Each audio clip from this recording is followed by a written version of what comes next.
let's start with something contentious, I suppose. Tammy and I went out on a limb recently and interviewed Tommy Robinson. I saw. I've been watching Tommy for a long time, and he's struck me as particularly interesting. Well, for two reasons. The first reason, I suppose, is because he is a genuine working class guy, and for better or worse. And second, I haven't seen anyone anywhere who's been more unwavering in his commitment to reveal the atrocities of the grooming gangs in the UK, which are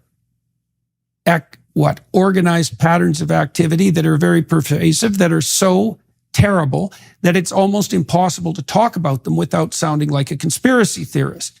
So now, there's no doubt that there are many things that you could accuse Tommy Robinson of, and many of those he would admit to. But to me, and also to my wife, fair enough.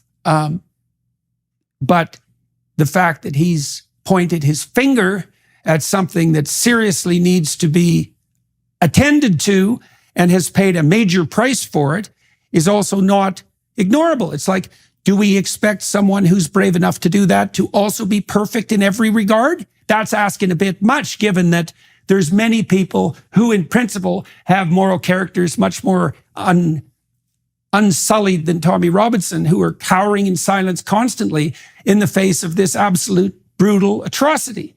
And so we interviewed him. And what did I think of Tommy? He's very articulate. He can certainly make a case for himself.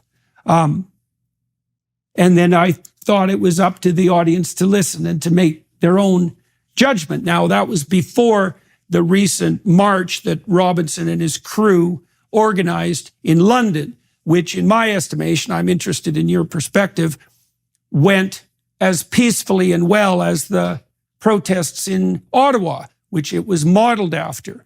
And so I thought his crew handled that extraordinarily well. Now, in the aftermath of those protests, of course, all sorts of chaotic hell has broken loose. And, you are much closer to such things than me. I mean, being a denizen of that country, I'm looking from outside, trying to make sense out of it. But my sense at the moment is that the UK is somewhat of a tinderbox. And so... Yes, and I wish it hadn't been so predictable. I wrote about this so many years, warned about it. The Strange Death of Europe was largely my last-ditch attempt to warn my own society of birth and other Western countries not to go down the path that they were precisely going down.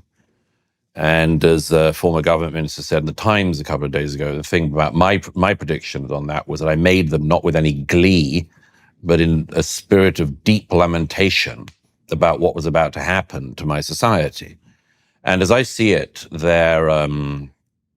Tommy Robinson's a very interesting example of this whole thing. But let me just explain how I see it. This whole conflagration of recent days started when a 17-year-old went into a Taylor Swift dance class a couple of weeks ago now and started hacking at young girls with a knife. Killed 3 girls, 9-year-olds, thereabouts, wounded many others. And the news of that came out, and a very typical modern British, modern European, modern Western thing happened, which was that in the aftermath, people started to suspect something was being kept from them. Now, wiser heads would wait, but not everyone's a wise head after 9-year-old girls are bludgeoned to death, stabbed to death. So false information went out online saying that the attacker was had arrived on one of the many boats of illegal migrants that come across the English Channel every week. That was untrue. In fact, he was the son of immigrants from Rwanda. But people started to sense that there was a cover-up of some kind, or at least the news was being managed The police in Britain seem always to think they're being very clever at this, and it's always seemed to me that they exacerbate every problem they put their mind to. They insisted that the young man was originally from Cardiff, capital of Wales, and people just sense there's something they're holding from us. Sure enough. Anyway, the point is that very unpleasant, ugly, and again, evil forces can get unleashed at such a time, the spirit of revenge.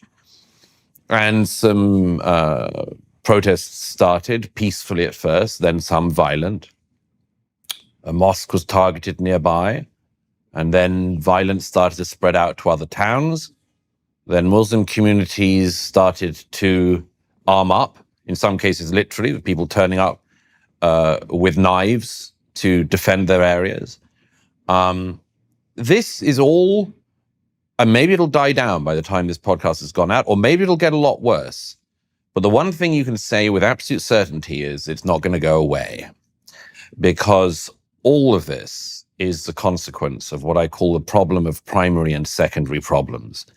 The primary problem in the UK, as in Europe in recent years, has been the total unwillingness of the political and other classes in the UK to address deep, deep concerns of the public. And when people said in recent days, how could anyone leap to such a conclusion that the attacker would be, and you go, because everyone's seen this before. You know, people don't actually forget very fast, the media class may, but they don't forget very fast that it's only 7 years ago that the son of Libyan migrants to the UK went and detonated a suicide bomb at an Ariana Grande concert in Manchester. They don't forget fast that 3 people who had no right to be in the UK, including one whose asylum claim had been rejected, but who was nowhere near being deported, went across London Bridge in 2017, hacking at the throats of passers-by and shouting Allahu Akbar. They don't forget that. They notice it.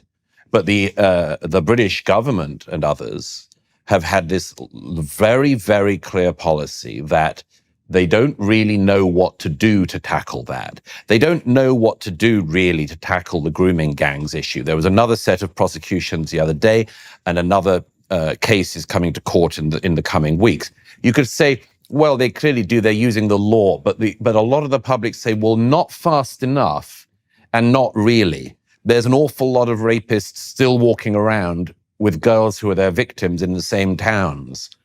And the government knows that the public ascribe this to the government's immigration policies, its integration policies, but the government can't take responsibility for that because they've made that mistake now. The Conservative government that just left power, that said that they would bring migration down to the tens of thousands a year, left office with a net migration of legal migration at almost 750,000 a year, which is, by the way, completely unsustainable, but they just keep doing it anyway. The interesting thing that Tommy Robinson speaks to and has always spoken to is, what are you allowed to do about this or say about this? Now, if you're me, for the time being, you're allowed to write about it sometimes. You're allowed to speak about it sometimes. You're allowed to raise alarms sometimes. You're allowed to speak your mind somewhat. But if you're a Tommy Robinson character, if you grow up in Luton and you haven't had many advantages in life and you've had quite a lot of disadvantages, and you're white and working class, what are you allowed to do about this? What are you allowed to say about any of this? And the government, for decades now, has had the attitude, you're not allowed to do anything. You're not allowed to say anything. You can't do anything because if you do, we'll call you a racist and we'll call you far right. And this has all gone on for a very long time. Well, it's an effective epithet, you know, like when I first came across your work, and I've seen this reaction in the depths of my soul to many people. When I first came across your work, which is quite a long time ago now, you know, I was leery of it. And I think the reason for that is that it's something like this. It's that there are a lot of people in the world. And I'm not going to be able to meet all of them or read all of them or have anything to do with all of them. And now and then some of them get tarred with some epithet. Well, the cost to me of accepting that tarring is very low on average, because if I don't pay attention to some person, there's a whole bunch of other people I could pay attention to. So it's not like the pool of people to attend to shrinks, right? And that epithet of far right is a very effective brand of tarring. And even it's even effective among people who are very skeptical of such things. So I'll give you an example. So I talked to Michael Schellenberger after he released the WPATH files, when he was investigating the absolute pathological corruption and craven cowardice of the cadre who presented what purport to be the standard guidelines for enlightened care to the American Medical Association, the American Psychiatric Association, the American Psychological Association. And he was appalled at their lack of competence and their ideological possession. It was another bottomless pit.